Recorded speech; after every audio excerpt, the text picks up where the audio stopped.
की खोज कर रहा था, आज वो चांद की जमीन पर पानी तलाश रहा है। और संभव होगी कि ब्रह्मांड के किसी कोने से वह जीवन खोज निकाले। इसी परिवर्तन और संभावनाओं की कड़ी में एक नई संभावना दी है, एक नई कड़ी हुई है, जिसे हम आर्टिफिशियल इंटेलिजेंस के नाम से जानते हैं।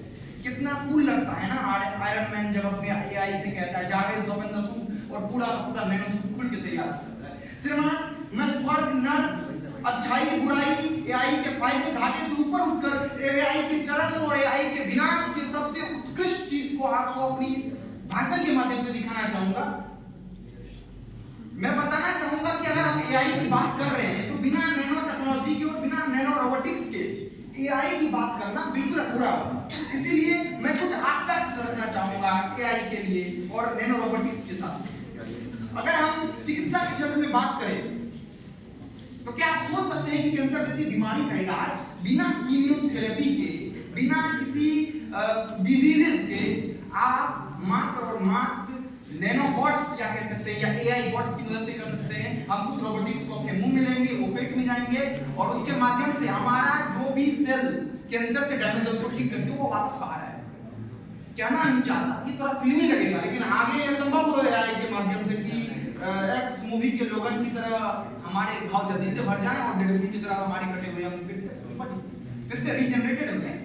कृषि के क्षेत्र में बात करूं तो मेरा मानना है कि 1000 BC में लोहे की खोज ने जिस तरह से कृषि के स्वरूप को पलट कर रख दिया, नैनो सीड्स और नैनो यूरिया की खोज वर्तमान समय में कृषि को पूरी तरह से बदल कर रखने वाली है।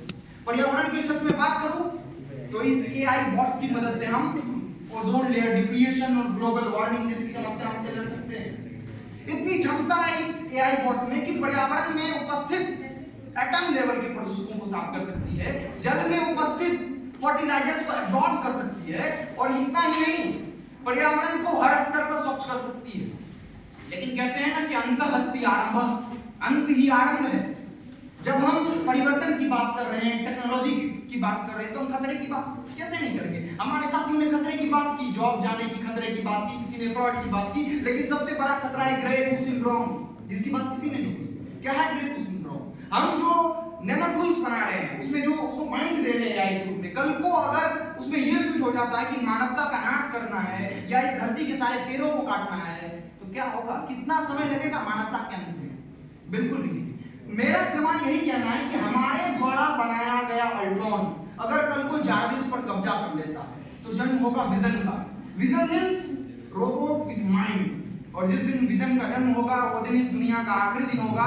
और अपनी बात को समाप्त करने से पहले मैं अपनी लिखी 4 पंक्तियां दोहराना चाहूंगा कि आप चाहते हैं समन्वय कला और विज्ञान का, आप चाहते हैं समन्वय कला और विज्ञान का, आप चाहते हैं कला कल के उत्थान का, आप चाहते हैं मानवों के दल मिले, आप चाहते हैं विश्व को बेहतर कल मिले, आप चाहते हैं तकनीक का गुणगान हो, आप चाहते हैं मानवता का उत्थान हो, आप चाहते हैं कि तकनीक मजबूत आपके तंत्र करे और सारे कार्य मानवों के यंत्र करे, आप चाहते हैं तकनीक में संभावनाएं और यंत्रों के भीतर भी मानवीय भावनाएं। पर ऐसा ना हो कि हम नियति का खाना बने, ऐसा ना हो कि हम उनके बंदूकों का निशाना बने, ऐसा ना हो कि ये मानवता की आखिरी शाम हो जाए, ऐसा ना हो कि हम मशीनों के गुलाम हो जाए।